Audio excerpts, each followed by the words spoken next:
Good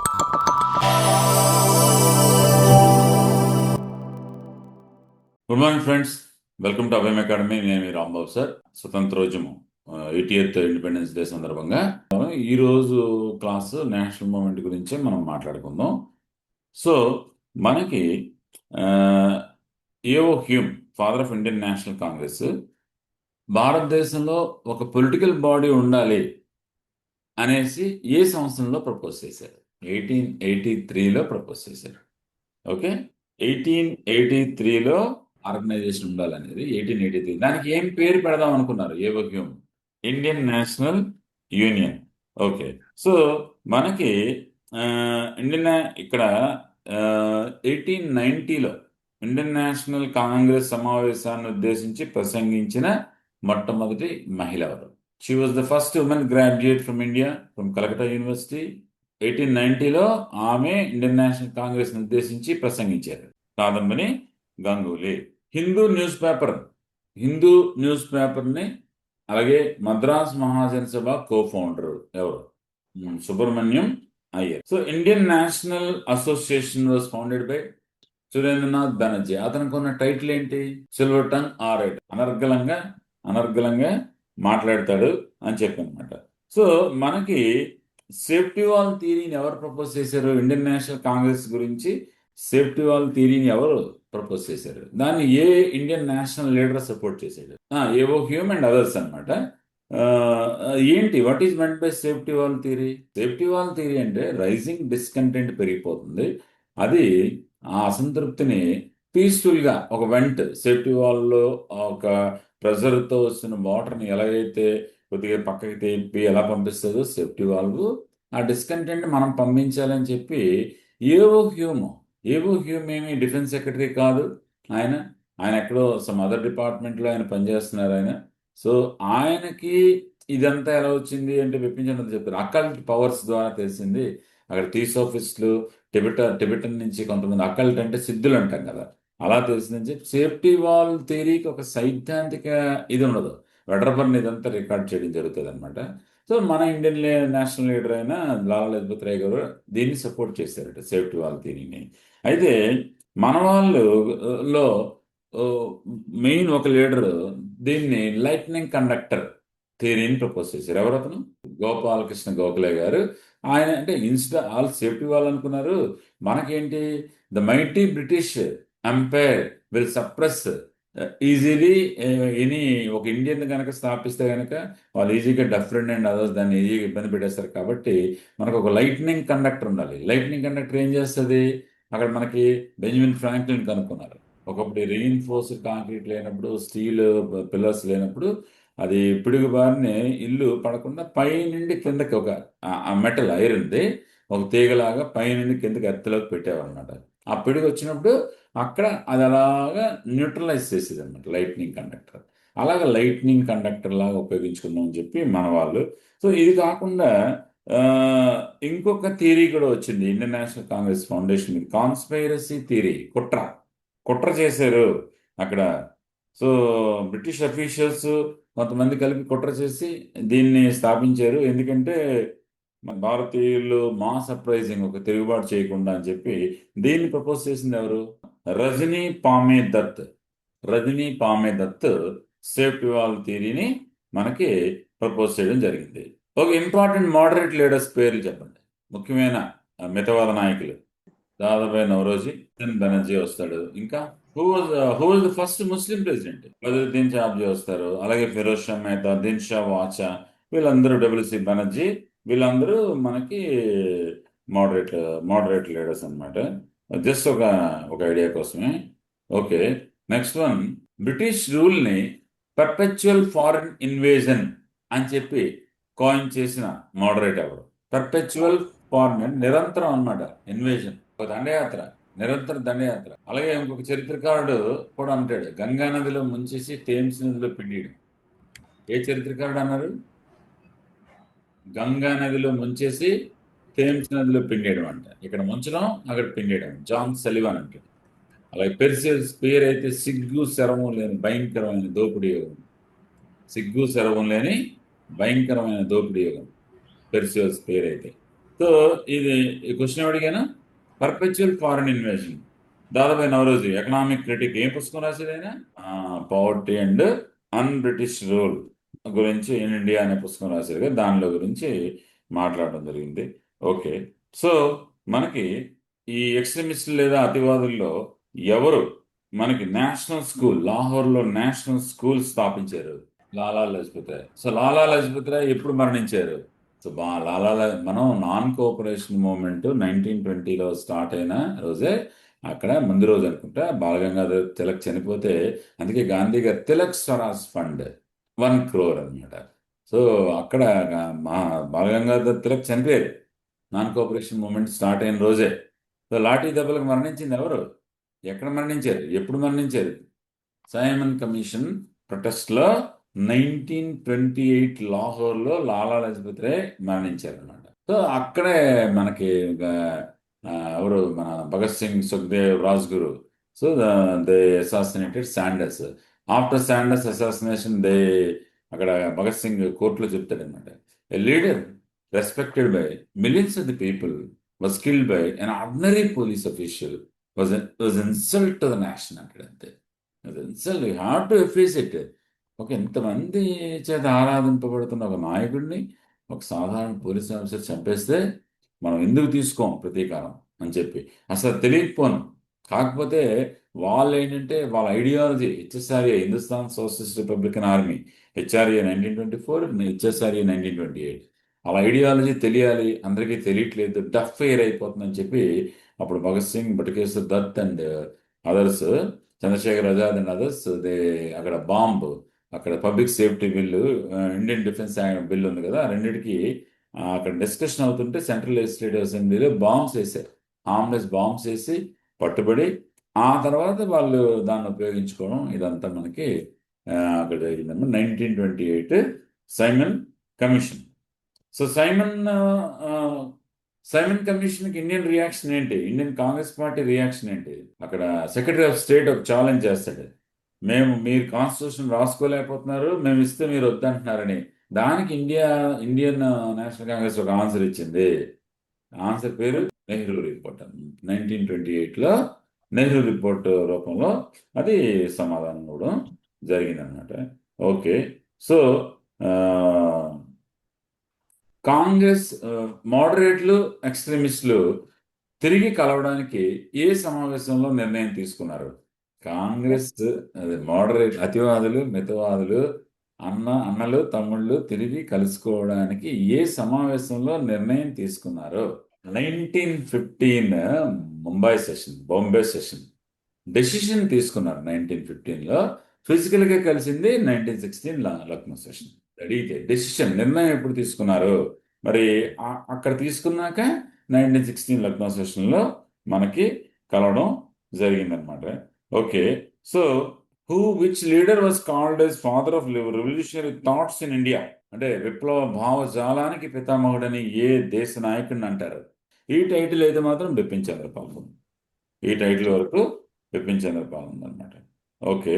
so next, partition of Bengal మనకి lord cousin ఏ తారీఖున, ఏ సంవత్సరంలో అనౌన్స్ చేశాడు? ఇది ఎగ్జామ్లో రావచ్చు అన్నమాట. జూలై 20th అమ్మా, జూలై 20th 1905. దాన్ని ఇంప్లిమెంట్ చేసింది ఎప్పుడు?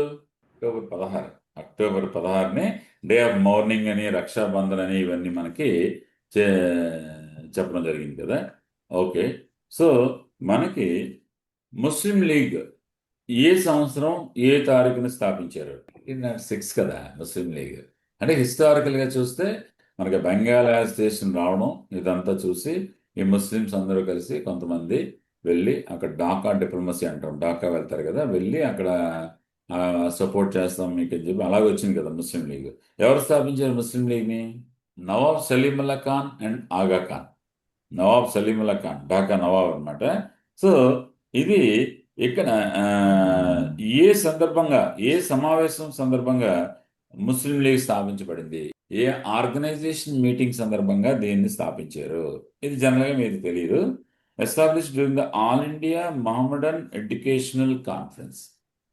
All India Mohammedan education conference జరిగిందంటే అక్కడ who was the first president of Muslim League, if I'm correct, Bombay presidency association, Badruddin ఛార్జీ, ఫిరోజ్ షా మెహతా, దిల్ షా వాచా, వాళ్ళ ముగ్గురు కలిసి స్థాపించడం జరిగిందనమాట. Aga Khan became the first president అమ్మా. Aga Khan became the first president. అలా ఇటు వెళ్తున్నాం కదా. Okay, Ghadar Party was founded in which year and which place? Okay, so who was the first president of Ghadar party? ఇది మీకు తెలియదు. Who was the first president of Ghadar Party? Sohan Singh, Baba Sohan Singh అంటాం అనమాట. సోహన్ సింగ్ బాక్నా was the first president of. Who are other leaders of Ghadar party?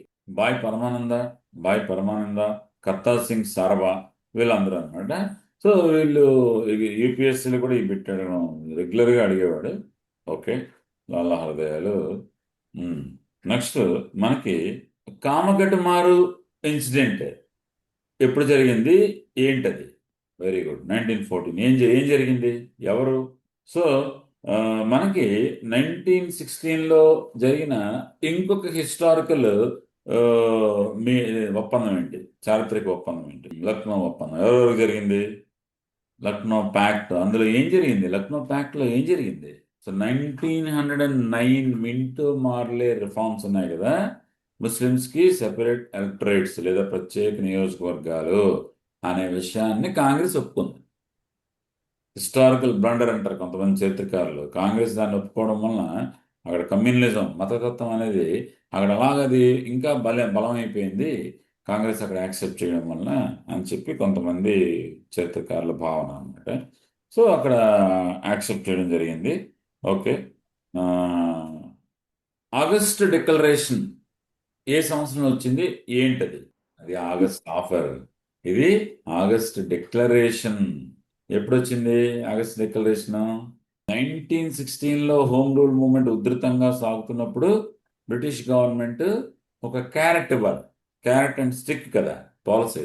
ఆ క్యారెటే August declaration. It is given by then governor general మాంటేగు.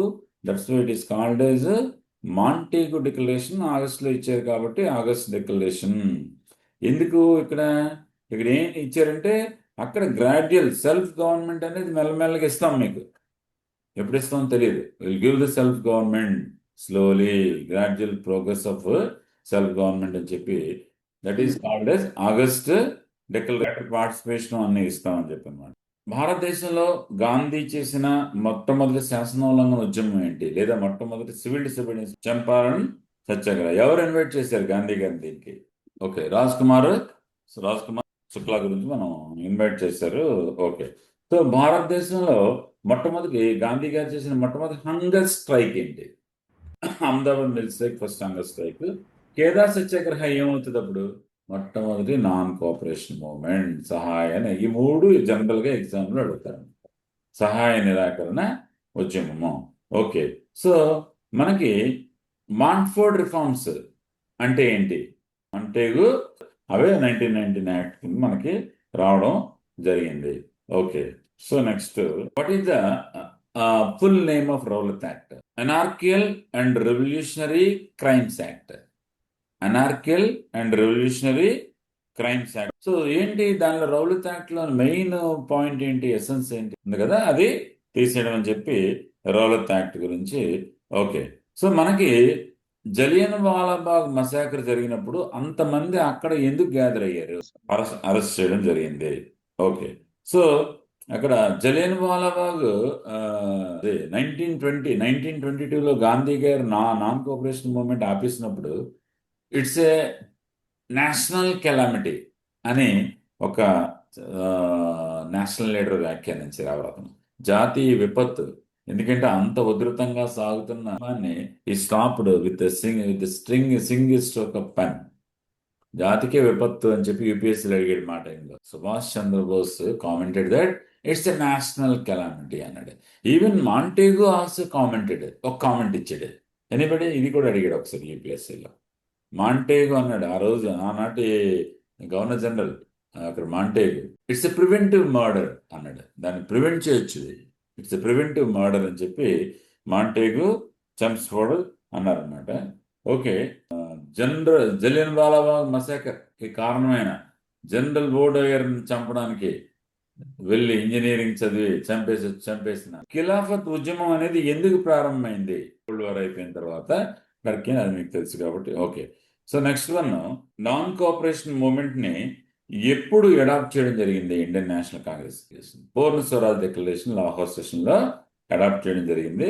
అందువల్ల ఇక్కడైతే మనకి ఇది అయితే మనకి ఎప్పుడు సహాయ నిరాకరణ ఉద్యమం ప్రారంభమైంది భారతదేశంలో? యాక్చువల్ 1920లో అడాప్ట్ చేసిన తర్వాత జనవరిలో స్టార్ట్ అయిందండి అఫీషియల్గా. డిక్లరేషన్ అయితే 1920లో ఇవ్వడం జరిగింది. ఓకే. భారతదేశంలో మొట్టమొదటి రెవల్యూషనరీ విప్లవ జాతీయవాది, తీవ్రవాదాన్ని అనకూడదు మనం, జాతీయవాది, దేశం కోసం చేశారు వాళ్ళు ఎవరు? Doctor Vasudev Balwantrao Phadke. Doctor Vasudev Balwantrao Phadke, political guru of Lokmanya Balgangadhar Tilak అనమాట. సో అతన్ని మనకి ఫస్ట్ మనకి రెవల్యూషన్ టెర్రరిజంలో ఆర్జులుగా చెప్పడం జరుగుతుంది అనమాట. సో మనకి 1897లో కెప్టెన్ రన్ని ఎందుకు చంపారు వాళ్ళిద్దరు? ప్రపంచానికి ఎలా తెలిసింది ఆయన సరిగ్గా యాక్షన్స్ తీసుకోలేదని? తిలక్ కేసరి అంటే ఏం చేస్తున్నాడు వీడు? ప్లేగ్ వస్తే తీసుకెళ్ళి ఎక్కడ పడేస్తాడు అంతే. అది అబాండెంట్ అనమాట, అంతే. వాళ్ళకి ఫుడ్ ఉండదు, ఏముండదు, అలా చచ్చిపోవడమే. So the Rand's actions are more sufferer than the plague consequences అని చెప్పాడు ఆయన రాశాడు. సో దానికి చంపేశారు ఆయన. The first political assassination in modern India. దానికి ద చప్పకేర్ బ్రదర్స్, అందుకే తిలక్ని ఎన్ని సంవత్సరాలు ఇంప్రిజన్మెంట్ వేశారు ఇక్కడ, ఈ సెడిషియస్ యాక్ట్ అని చెప్పి ఆ యాక్ట్ ప్రకారము ఎన్ని సంవత్సరాలు ఇంప్రిజన్మెంట్ వేశారు ఇన్సిడెంట్ తర్వాత? 6 years. ఈ ఇన్సిడెంట్ తర్వాతే తిలక్కి 6 years అనేది మనకి చేయడం జరిగింది అనమాట. ఓకే. సో మన హెచ్ఆర్ఏ ఎవరు స్థాపించారు, ఎప్పుడు స్థాపించారు, ఎక్కడ స్థాపించారు? రాంప్రసాద్ బిస్మిల్, జోగేష్ Chandra Chatterjee and Sachin Sanyal. HRA, not HSRA. I'm asking about HRA, Hindustan republican army. ఏ సంవత్సరం? 24. ఎక్కడ? కాన్పూర్ అమ్మా, కాన్పూర్లో. మెయిన్ ఎయిమ్ ఏంటిది? What is the main aim of HRA? ఎందుకు స్థాపించారు? మెయిన్ ఎయిమ్ ఏంటంటే to organize armed rebellion against British rule. ఒక సాయుధ విప్లవం చేయాలి బ్రిటిష్ ప్రభుత్వానికి వ్యతిరేకంగా.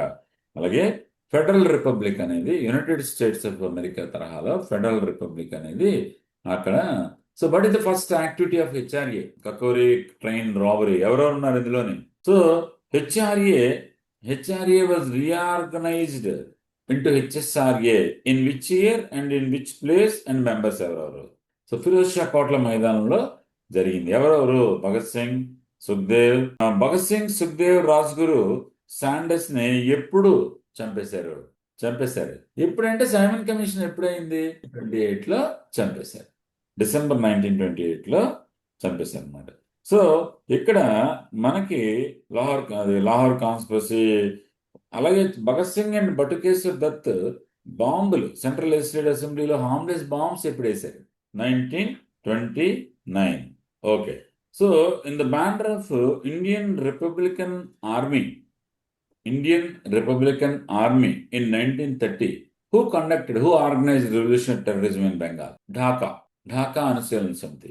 పులిన్ దాస్ ఒక బిహారీ ఈ బిహారీ ఇద్దరు ఉన్నారు కదా, సూరత్ సమావేశం. మరి ఇతను ఇంకో బోస్ భయ్ ఎవరు? రాస్ బిహారీ బోస్ ఎవరు? సో మనకి Indian capital was changed in 1911 from Calcutta to Delhi. So on the eve of capital changing, the then viceroy Minto to Delhi ప్రవేశిస్తుంటే ఏనుగు మీద వస్తుంటే ఏనుగు మీద బాంబులు వేసి డెహ్రాడూన్ పారిపోయాడు. That is called as Delhi conspiracy అనమాట. అక్కడి నుంచి తప్పించుకుని అక్కడ జపాన్ వెళ్ళిపోయి అక్కడ హోటల్ రన్ చేసాడు. అక్కడ జపనీస్ అమ్మాయిని పెళ్లి చేసుకున్నాడు. వాళ్ళకి సీక్రెట్గా చెప్పాడు. మంచి హోటల్ అంట, one of the best hotels in Japan during those times. అతని తర్వాత కెప్టెన్ మోహన్ సింగ్ స్టార్ట్ చేసిన ఇండియన్ నేషనల్ ఆర్మీ తాలూకా అది అంతా గ్యాదర్ చేసి కోఆర్డినేట్ చేసి ఎంటైర్ స్ట్రక్చర్ అంతా తీసుకెళ్ళి అవర్ హీరో సుభాష్ చంద్రబోస్కి ఇచ్చిన వ్యక్తి. గ్రేట్, నిజంగా గ్రేట్. అదే పని ఇంకంతే అతను. అదర్ మూమెంట్ టైంలో కూడా ఆయన కాంటాక్ట్ చేశారు. అంటే దేశం ఇంకంతే, నిలువెల్లా దేశమే అంతే. అది రాస్ బిహారీ బోస్ తాలూకా గొప్పతనం అనేది. అసలు యాక్చువల్గా మోడర్న్ ఇండియా మీద మీరు వీలైతే యూట్యూబ్లో 2 వీడియోస్ ఉన్నాయి నాకు. తర్వాత పర్సనాలిటీస్ అన్ని ఇంచుమించు 100 పర్సనాలిటీస్ గురించి చెప్పాను. అవి అది వినండి, వింటే ఆ లింక్స్ అన్ని అర్థమవుతాయి. Swaraj party founded in which year and on which date అంటే 1923 జనవరి 1 కాంగ్రెస్ ఖిలాఫత్ స్వరాజ్ పార్టీ. ఇది యూపీఎస్సీలో కూడా ఈ క్వశ్చన్ వచ్చింది. సో సైమన్ కమిషన్ ఏ యాక్ట్ ని బట్టి ఫామ్ చేశారు? యాక్ట్ ఎందుకంటే ప్రతి 10 సంవత్సరాలకి రివ్యూ చేయాలి. మరి ఎందుకు సైమన్ కమిషన్ ముందే పెట్టేశారు? 10 ఏళ్ళు ఆగాలి కదా, 29 లో కదా పెట్టాలి. అంటే మెయిన్ రీజన్ ఏంటంటే అక్కడ లేబర్ పార్టీ గెలిచేస్తుందేమో అని చెప్పి. నెక్స్ట్ ఎలక్షన్స్ వచ్చేస్తున్నాయి, లేబర్ పార్టీ గెలిచేస్తుందేమో అని చెప్పి ఒక భయం ఒకటి, 1919 రిఫార్మ్స్ ఫెయిల్ అవ్వడం ఒకటి, అలాగే దానికి మనం ఛాలెంజ్ ఇచ్చాం కదా అక్కడ, మనం రెడీ అవుతున్నాం కదా 1928. సో ఇవన్నీ కారణాలు. ఓకే. సో ఇక్కడ మనకి ఎప్పుడు అపాయింట్ చేశారు సైమన్ కమిషన్? 8 నవంబర్ 1927 వచ్చింది. ఎప్పుడు వచ్చింది? 3 ఫిబ్రవరి. ఎప్పుడైనా క్రోనాలజీలో మనకి అపాయింట్మెంట్ ఎప్పుడు వచ్చింది అలాంటివి ఏమైనా ఒక్కోసారి అడుగుతుంటారు కాబట్టి అలాంటివి దగ్గరున్నవన్నీ మనం క్రోనాలజీ కంపల్సరీగా 1928 నుండి 32 వరకు క్రోనలాజికల్ సీక్వెన్స్ అంతా వీలైతే మనం సెషన్ కూడా చెప్పుకుందాం. 100% అడుగుతున్నాడు అమ్మా అది. ఓకే. సో మనకి నెక్స్ట్కి వెళ్దాం. 14 పాయింట్స్ అవసరం లేదు. బార్డోలీ సత్యాగ్రహం ఎప్పుడు జరిగింది? 1928లో జరిగింది. బార్డోలీ తాలూకా ఆఫ్ సూరత్ డిస్ట్రిక్ట్ అన్నమాట. అక్కడ మనకి ఎవరు మెయిన్ లీడ్ చేసింది? వల్లభాయ్ పటేల్. ఆల్రెడీ బార్డోలీ సత్యాగ్రహం. So which movement laid ground work for salt satyagraha in 1930? ఏ ఉద్యమం పునాది వేసింది శాసనోల్లంఘన ఉద్యమానికి? సో సర్దార్ వల్లభాయ్ పటేల్ ఎవరు ఇచ్చారు? గాంధీని మహాత్మా అని ఎవరన్నారు మొట్టమొదటిసారి మాట్లాడినప్పుడు? వి వాంట్ యువర్ బ్లెస్సింగ్స్ అన్నాడు అనమాట. గాంధీని మహాత్మా అనే టైటిల్ ఈ ఠాగూర్ ఇచ్చినట్టున్నారు. సుభాష్ చంద్రబోస్ కి సర్దార్ అనే టైటిల్ బార్డోలీ ఉమెన్ ఇచ్చారు. బార్డోలీ సత్యాగ్రహం సమయంలో అక్కడ ఉమెన్ ఉంటారు కదా, వాళ్ళు అతన్ని సర్దార్ అని పిలుచుకున్నారనమాట. ఉమెన్ కాల్డ్ సర్దార్ అనమాట. స్వరాజ్ అనేది మొట్టమొదటిసారిగా భారతదేశంలో ఇండియన్ నేషనల్ కాంగ్రెస్ ఎప్పుడు డిమాండ్ చేసింది? 1906 అనమాట. ఓకే. సో నెక్స్ట్ వన్ మనకి కంప్లీట్ ఇండిపెండెన్స్ కావాలి. కాంగ్రెస్లో మొట్టమొదటిసారిగా ఏ దేశ నాయకుడు మనం కంప్లీట్ ఇండిపెండెన్స్ మనం అడగాలి అని చెప్పి ప్రపోజ్ చేసేది, గట్టిగా మాట్లాడిన వ్యక్తి ఎవరు? సో ఇది ఒకసారి అడిగాడు నేను అప్పుడు యూపీఎస్సీలో. హజరత్ మొహానీ అంటమ్మా. హజరత్ మొహానీ అనే ముస్లిం లీడర్ మొట్టమొదటిసారిగా కాంగ్రెస్ ప్లాట్ఫామ్ దగ్గర నుంచి కంప్లీట్, జవహర్లాల్ నెహ్రూ కాదు, దాన్ని జవహర్లాల్ నెహ్రూ ముందుకి తీసుకెళ్ళాడు. సో నెహ్రూ రిపోర్ట్లో ఏమడిగారు? మనం బ్రిటిష్ వాళ్ళని ప్రధానంగా ఏమడిగాం మనం? డొమినియన్ స్టేటస్ లేదా అధినివేశ ప్రతిపత్తి అనేది. డొమినియన్ స్టేటస్ అంటే ఏంటంటే, అధినివేశ ప్రతిపత్తి అంటే అప్పుడు బ్రిటిష్ వాళ్ళు పెట్టుకుంది ఏంటంటే మెయిన్ వాళ్ళు మిగతా అన్ని సెల్ఫ్ రూల్ చేసుకుంటూ మెయిన్ బ్రిటిష్ క్వీన్ లేదా అక్కడ ఆమె మెయిన్ అనమాట, అబ్సల్యూట్ రూలర్ కింద అనమాట. మిగతా అన్నింటిలో ఇండిపెండెన్స్ ఇస్తారనమాట. అధినివేశ ప్రతిపత్తి డొమినియన్ అంటే బ్రిటిష్ డొమినియన్ అనమాట. ఇది main ruler British queen or king ఉంటాడు, మిగతావి అట్లా వీళ్ళకి ఇండిపెండెన్స్ ఉంటుంది. నెహ్రూ రిపోర్టు ఏ సమావేశంలో అప్రూవ్ చేశారు? దానికి అధ్యక్షత వహించింది ఎవరు? అంటే ఎప్పుడైనా సమావేశాలు డిసెంబర్లో అవుతాయి కదా, అప్రూవ్ చేయాలి కదా, ఎందుకంటే 28లోనే వచ్చింది, ప్రిపేర్ అయ్యింది కాబట్టి అక్కడ నెహ్రూ రిపోర్ట్ అనమాట. ఓకే. మీరట్ కాన్స్పైరసీ కేసులో ఇన్వాల్వ్ అయింది ఎవరు? మీరట్ కాన్స్పైరసీ కేసు అంటే దేన్ని? మీరట్ కుట్ర కేసు. ఇది భగత్ సింగ్ అండ్ బాంబు దాడి ఉంటుంది కదా, దాన్నే మీరట్ అనుకుంటున్నారు అంటారు అనుకుంటే. తర్వాత ఇదంతా కలిపి మళ్ళీ లాహోర్కి వచ్చినట్టుంది. ఒకసారి చూద్దాం. మీరట్ కాన్స్పైరసీ ఎగ్జాక్ట్ గా నాకు గుర్తు రాలేదు. ఓకే. సో మనకి ఇర్విన్ డిక్లరేషన్ ఎప్పుడు ఇవ్వడం జరిగింది? ఇది ఇర్విన్ డిక్లరేషన్ అనమాట. అంటే మన వాళ్ళు 28లో డొమినియన్ స్టేటస్ అడిగారు కదా నెహ్రూ రిపోర్ట్లో, దాన్ని అతను యాక్సెప్ట్ చేస్తూ డొమినియన్ స్టేటస్ అనేది మీకు ఇస్తాం భవిష్యత్తులో అని చెప్పి ఇర్విన్, దీన్ని దీపావళి డిక్లరేషన్ ఏదో అంటారు అనుకుంటా. ఎప్పుడు భారతదేశ మువ్వెన్నెల జెండాని ఎగరేయడం జరిగింది? సివిల్ డిసిప్లిన్ శాసనోల్లంఘనోద్యమం ఎప్పుడు ప్రారంభమైంది అంటే డేట్ కావాలి నాకు. 1930 12th మార్చ్. సో అది ఎప్పుడు రీచ్ అయ్యి గాంధీ బ్రోక్ చేశారు దాన్ని? ఏప్రిల్ 6 ఎక్కడి నుంచి ఎక్కడే జరిగింది. సివిల్ మూవ్మెంట్ జరిగినప్పుడు అమెరికా నుంచి ఒక జర్నలిస్ట్ వచ్చి ఐ విట్నెస్ ఇచ్చాడు. ఎవరు అతను? Webb Miller. Good. Webb Miller. Okay. So first round table conference కి కాంగ్రెస్ తరఫున అటెండ్ అయిన సభ్యులు ఎవరు? క్లియర్ గా ఉండాలన్నమాట. కాన్సెప్ట్ ఇప్పుడు క్లియర్ గా ఉండాలి. అయితే ఇప్పుడు ముస్లిం లీగ్ నుంచి కొంతమంది, హిందూ మహాసభ నుంచి కొంతమంది వెళ్ళారులేండి. అవన్నీ తర్వాత మనం చూద్దాం. లిబరల్స్ నుంచి కొంతమంది, ఉమెన్ కొంతమంది, ఇదంతా ఓకే. సో గాంధీ ఇర్విన్ ఒప్పందం. గాంధీ ఇర్విన్ ఒప్పందం ఎప్పుడు జరిగింది? సో అందులో ఉన్న ప్రధానమైన విషయాలు ఏంటి? వెళ్ళాలి, ఇక్కడ సివిల్ డిస్ట్రిబ్యూషన్ మూవ్మెంట్ ఆపాలి, ఇంకా ఆల్ పొలిటికల్ ప్రిజనర్స్, అంతే. అక్కడ క్లాజ్ ఏంటి? రాజకీయ ఖైదీల్ని, అది కూడా అక్కడ ఏమంటారు దాన్ని, ఆ క్లాజ్ మెయిన్. ఎందుకంటే గాంధీ ప్యాక్ట్ లో అది కనుక లేకుండా ఉంటే భగత్ సింగ్, సుఖ్దేవ్, రాజ్గురు రక్షింపబడేవారు అంటారు కాబట్టి.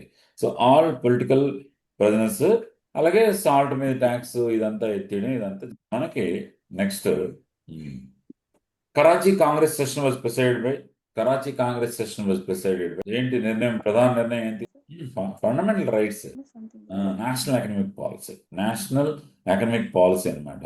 సో ఈ రెండు మనకి 1938లో జరిగిన సుభాష్ చంద్రబోస్ నేషనల్ ప్లానింగ్ కమిటీని ఈ నేషనల్ ఎకనమిక్ పాలసీ అనేది ఇన్ఫ్లుయెన్స్ చేయడం జరిగింది. ఓకే. సో కమ్యూనల్ అవార్డు అంటే ఏంటి? ఎప్పుడు ఇచ్చారు? ఎవరు ఇచ్చారు? 1932 ఎవరు ఇచ్చారు? ఏ తారీఖుని ఇచ్చారు? ఎందుకు ఇచ్చారు కమ్యూనల్ అవార్డు? ఒకటి. ఇంకోటి రౌండ్ టేబుల్ కాన్ఫరెన్స్ అన్ని ఫెయిల్ అయ్యారు కాబట్టి, 2 రౌండ్ టేబుల్ కాన్ఫరెన్స్ లో ఫెయిల్ అయ్యాయి కాబట్టి, ఇక్కడ కమ్యూనల్ అవార్డులోని ప్రధానమైన అంశం ఏంటి? క్లాసెస్ అందరికీ కూడా సెపరేట్ ఎలక్టరేట్స్. 1909లో ముస్లిమ్స్ కి ఇచ్చిన సెపరేట్ ఎలక్టరేట్స్ మిగతా వాళ్ళందరికీ కూడా ఎక్స్టెండ్ చేయడం జరిగింది. సో అందువలన కమ్యూనల్ అవార్డుకి వ్యతిరేకంగా ఎవరు పూనాలను ఎర్రవాడ జైల్లో ఫాస్ట్ అంటూ డెత్ గాంధీ గారు చేస్తే ముసలోడు చచ్చిపోతాడేమో అని అంబేద్కర్ పరిగెటికి వచ్చారు.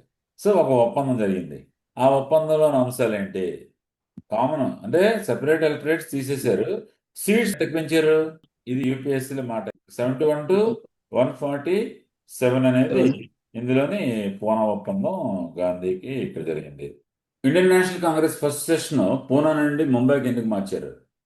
అదే బిపిన్ చంద్రలో కలరా అంటే అదే తీసుకోండి. 1887 Madras session was presided by Badruddin Tyabji. Okay. So Benares session 1905 presided by Balagangadhara Tilak. Indian national Congress కి ఎప్పుడు నాయకత్వం వహించాడు? గోపాలకృష్ణ. ఆయనకి అంత ఏముండదు. ఆయన ఐడియాలజీ, ఆయన మూమెంట్, ఆయన ఎవరిని పట్టించుకోడు. ఆయన అంతే. Swaraj is my birth right, I will have it. ఆడేవాడు ఆడలేదు, వీడిపోతే అంటే మన ఛత్రపతి టైపు, వాడిపోతే వీడు, వీడిపోతే వాడు, వాడు అమ్మ మొగుడు అంటూ ఎవడైనా వచ్చాడో. అందుకే మిలిటెంట్ నేషనలిజం అంటాం. తీవ్ర జాతీయవాదం మాట్లాడితేనే ఊపు వచ్చేస్తుంది అనమాట ఆయన. సో బాలగంగాధర తిలక్ కాదు. Benaras session Gopalakrishna Gokhale. So Surat session తెలుసు. 1916 Lucknow session presided by. Indian national Congress లో మోడరేట్లు, ఎక్స్ట్రీమిస్టులు వీళ్ళందరికీ బాగా యాక్టివ్ గా రోల్ ప్లే చేసిందని చెప్పి 1917 లో కలకత్తా సెషన్ ఆవిడని ప్రెసిడెంట్ గా ఎన్నుకున్నారు. 1920 కలకత్తా సెషన్ స్పెషల్ గా జరిగింది కదా, దానికి అధ్యక్షత వహించింది ఎవరు? అవుట్కమ్ మీకు నాన్ కోఆపరేషన్ మూవ్మెంట్ తెలుసు. 1920 నాగ్పూర్ సెషన్ రెగ్యులర్ గా జరిగింది. దీన్ని ప్రిసైడ్ చేసింది ఎవరు? Very good, Vijaya Raghavachar. 1924 Belgaum session presided by. 1925 Kanpur session presided by. What is the importance? 29, 31 చూసాము. సో నెక్స్ట్ మనకి 1936 సెషన్ ఎక్కడ జరిగింది? లక్నో కదా. 37 ఫైజ్పూరా. ఒక 1938 Haripura session presided by. Outcome ఏంటి? 1938 Haripura session. And 1946 Meerut session presided by. 1939 to 1945 the president of INC was Maulana Abul Kalam Azad. There are no meetings during that time. Meetings ఏం జరగలేదు. 39లో okay, 38, 39 అయిపోయింది. 40 నుండి 45 మధ్యన సమావేశాలు జరగలేదు. మళ్ళీ జేబీ కృపలాని వచ్చాడు అన్నమాట. Okay. So Vande Mataram first sung in which session? Janagana మొట్టమొదటిసారిగా మనకి tricolour with chakra adopted 31 అంటున్నారు. Okay. So first Muslim lady to sing Vande Mataram ఇది రెహానా త్యాబ్జీ. ఓకే, అవసరం లేదు. కాదమని గంగులు ఆల్రెడీ మాట్లాడాము. ఓకే. సో పూర్ణ చదువు ఇవి అయిపోయి సూరత్ స్ప్లిట్ చూసాము, లక్నో స్ప్లిట్ చూసాము, స్వరాజ్ పార్టీ చూసాము. Congress Socialist Party was founded by Jayaprakash Narayan, Achyut Patwardhan, Acharya Narendra Dev. తర్వాత రామ్ మనోహర్ లోకి యాడ్ అవుతారు అనమాట. ఓకే. గాంధీజీ ఫస్ట్ ఏ ఐఎన్సి మీటింగ్ అటెండ్ అయ్యారు? Who was the first English president? ఎప్పుడు? ఏ సెషన్? 88. Okay. So 1915 Bombay session preside by, ఇది తెలియదు మనకు జనరల్గా, ఎస్పి సిన్హా. ఇక్కడే డెసిషన్ తీసుకున్నారని మనం ఆల్రెడీ చెప్పుకున్నాం.